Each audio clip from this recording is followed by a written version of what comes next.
Okay, Spartans, it is day 15, so let's jump on into this. Let's answer your quick right questions from yesterday. Let's make sure everybody who's in the class is able to finish it. And then we'll do a tech demo and you guys can jump into Edgenuity again. So from yesterday, we were at 54 to 58. Today, we're going to be 58 to 62%. And yesterday, I asked if you were below 30% threshold, why should I keep you in the class? If you're below, it's going to probably reflect poorly on your transcript. So let's see. I will catch up and be back on track. Sweet. That's what I want to hear, Edgar, is I want to see you guys getting back up. But end of the summer school, okay. Okay, Hillary, then I'll keep you in, but if you're low right there, that means it's probably going to look bad on your grade. By tomorrow, if you don't have it bumped up, I'm going to submit a request that you are dropped from the class if you don't catch up. Okay, good. Okay. Now I want specifically, you say you're going to do better. What exactly are you going to do specifically? Okay, good. People that are above 30, very good. Okay, good. Okay, the other people. And I wanted to know, let's look at also chemistry. Oh, let's change this as well. Missed the protections on this, so just so you guys know, this is how I change the protections. And we'll change that color. And this got to move to the front. These are all things I like to do before my videos, but you can see what I'm doing. And let's go to the score update. Let's make a new score. Whoa. Let's go to Tools, Script Editor.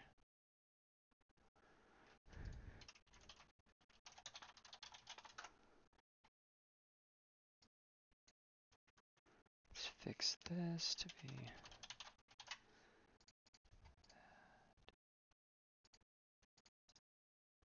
delete that column. Score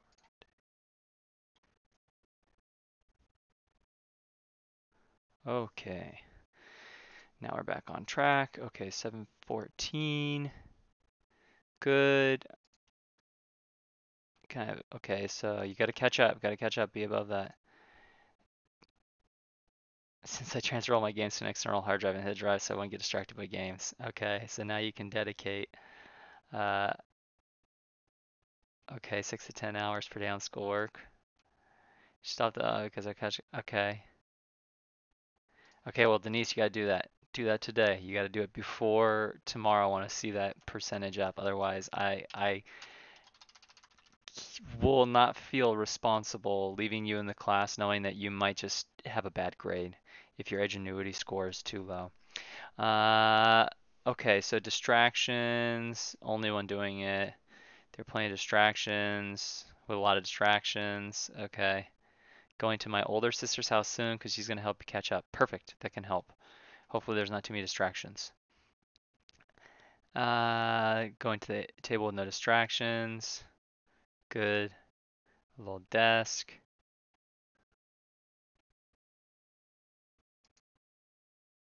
His bedroom.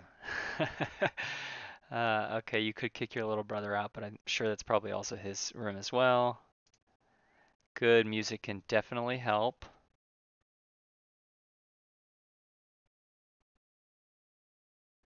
Bedroom, okay. For those that are doing it on, who are doing their work on laptops, if you're doing it in the bedroom, make sure that your laptop is getting sufficient airflow. If you put it right on top of a blanket, which is insulating and prevents any air from getting in, those laptops will heat up extra fast. That is the probably number one reason why laptops die, is they just get too hot and the solder inside starts to melt and flow and it moves all over.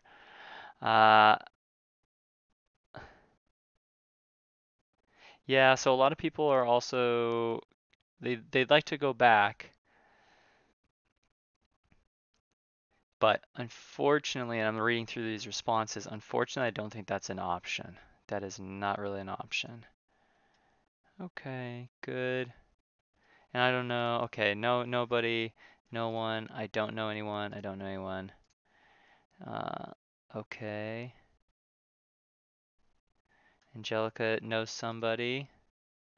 Oh, I'm sorry, Andrea. I do know people who had COVID and they passed away. That is a serious issue. There are a lot of people, a lot of Americans who will pass away because of this, and it's tragic and it's awful. And that's why it's up to us to be responsible and wear masks, mitigate the amount of times that you have to go out if you can. Okay. Now they are fine and good. Okay. Don't know anybody. Don't know anybody. But thank God they are all better now. Well, what's scary is the long-term implications. There are potentially people who have lung or nerve issues that are outstanding beyond the initial illness. Okay. I know two people that got it. Yes, we've had a lot of people, a lot of students at our school that have gotten it, that have given it back to their family members, and there have been grandparents who have passed away. It's very sad. My cousin actually caught COVID at his job. He felt very dizzy and his body was hurting. I don't go outside my house. Okay, so there's some people that have gotten it, some people who have passed away. That's very, very sad. I know somebody who died of it. I just don't go outside my home at all unless I want to go get food. Okay. I know a handful of people. I'm not really close to them, so I'm chilling. But me and my family are making sure we both watch what we get with our hands and we don't go out. Yeah, for your baby brother. Okay, so it looks like everybody's being pretty good. But one of the issues was food. Oh, for this, we're going to 58 to 62.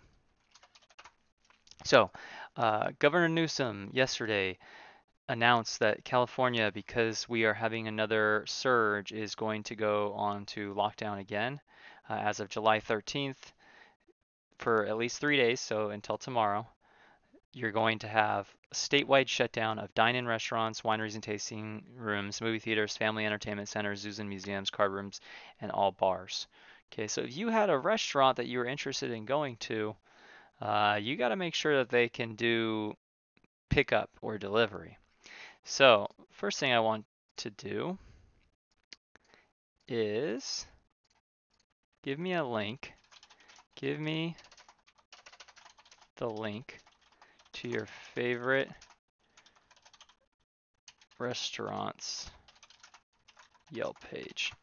I am a huge proponent of Yelp. I think that finding food is super important. Finding new good foods is super important. I've been an adamant Yelp user for years and years and years. I think it's a great way to find food, especially if you're in a new area. That's, I think, the best place for it is if you're somewhere new and you have no idea what's good, you go to Yelp and you can get a good rundown. So I want you guys to go to Yelp and I want you to find your favorite food. I am going to go to my favorite, which is Porto's Bakery, and I want the, oh, because it's doing it near Oxnard, which is not the case. And this is in Valencia, so let's do the one in Burbank.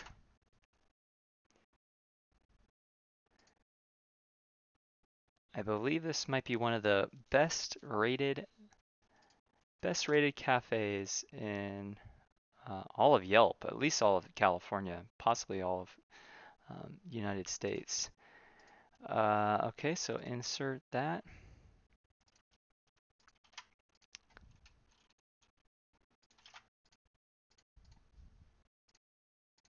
So food is super important. I want you guys to be able to find food and find information about how to see how your favorite restaurants are being affected.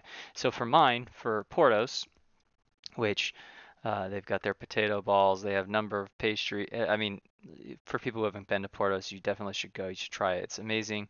I love their cubanos. I love everything about Portos, honestly, but you can't go there right now.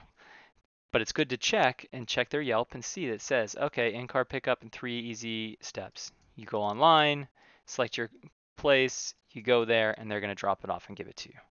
So give me the Yelp of your favorite restaurant. And that way I can see what your favorite restaurants are in the surrounding area as well. Because I'm always looking for new good places. let's also look if you, I'm kind of curious how much people use Yelp. Have you ever written a Yelp review? If you have, link it. What were your criteria for grading the restaurant? I'm just looking for your rubric. I personally have written reviews. Let's see what my reviews are about me. Oh, I've got a bunch of reviews. Let's see, those are some review drafts.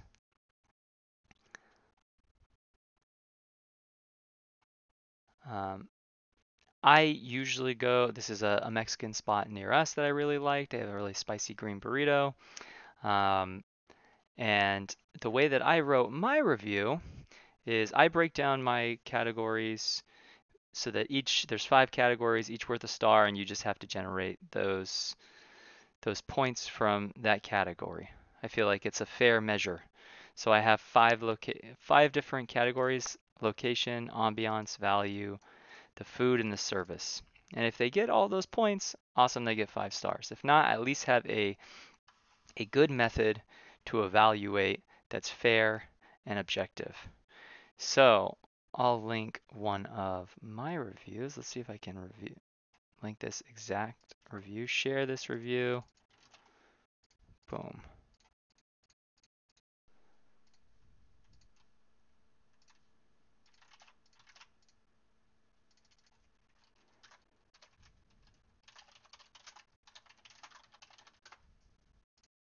Curious to see how much you guys use Yelp because it is a great resource. It is a collective, collaborative experience in which everybody is submitting data, submitting photos, submitting content. So it's good to be able to use this. This is mastery of technology that I think everybody should have.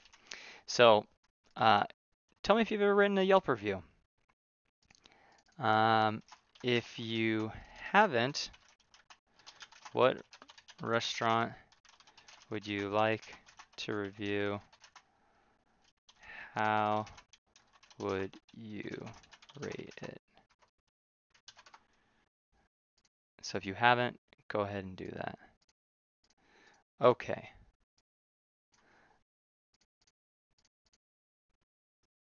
One last thing, another online tool, another tech tool. So we've gone over Yelp. I really like Yelp.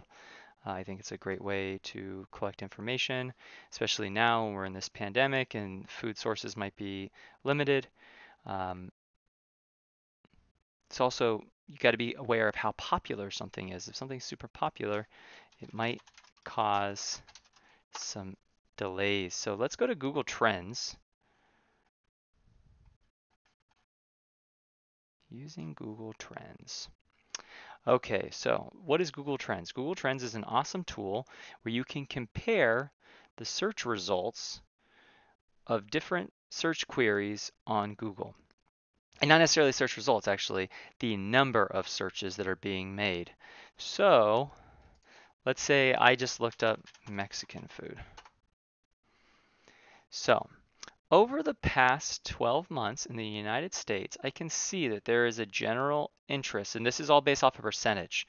So it's saying that it's not telling you exactly how many people are searching. It's talking about relative to the maximum number of people. So the maximum number of searches for Mexican food was from May 3rd to May 9th. Why do you guys think between May 3rd and May 9th, Mexican food had the biggest spike of searches?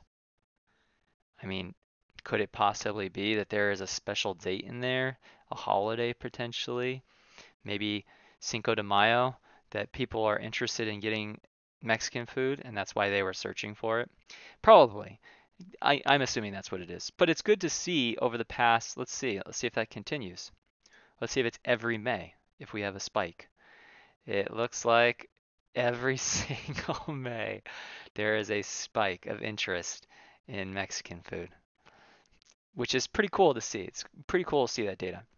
So what I want you guys to do is I want you to compare your favorite food. So Mexican food would be one of them. Let's try Thai food. Now, over time, Mexican food definitely is more popular. Now, I also want to break it down by city. Let's try it by city. Let's see where ours is.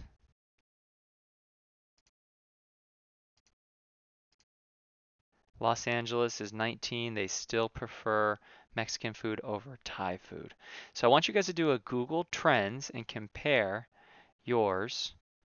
And I also want you to link it. So do a Google Trends comparison of two of your favorite food.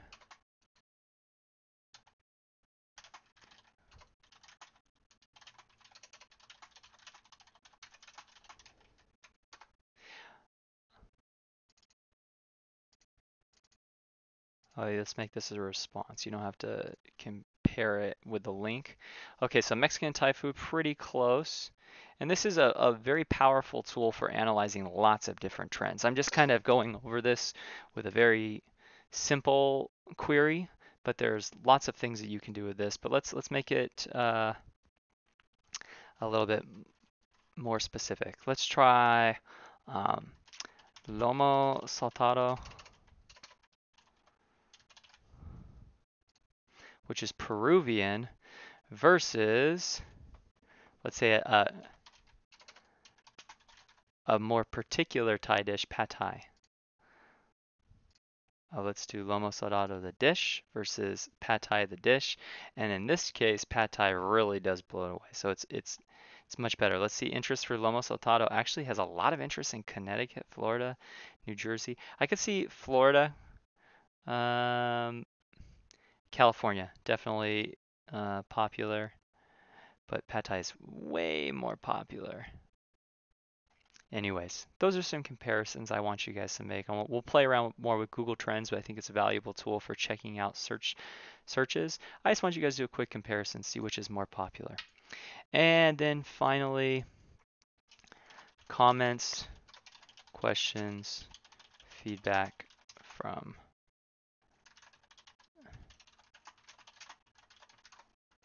just a quick comment, questions, or feedback from Ingenuity or the course. Okay, so keep going on Ingenuity. I need you guys to get up to 62% today. I think we are going to keep that pacing going and we'll finish strong. Okay, guys, I'll see you tomorrow. Good luck with the activities. See you then.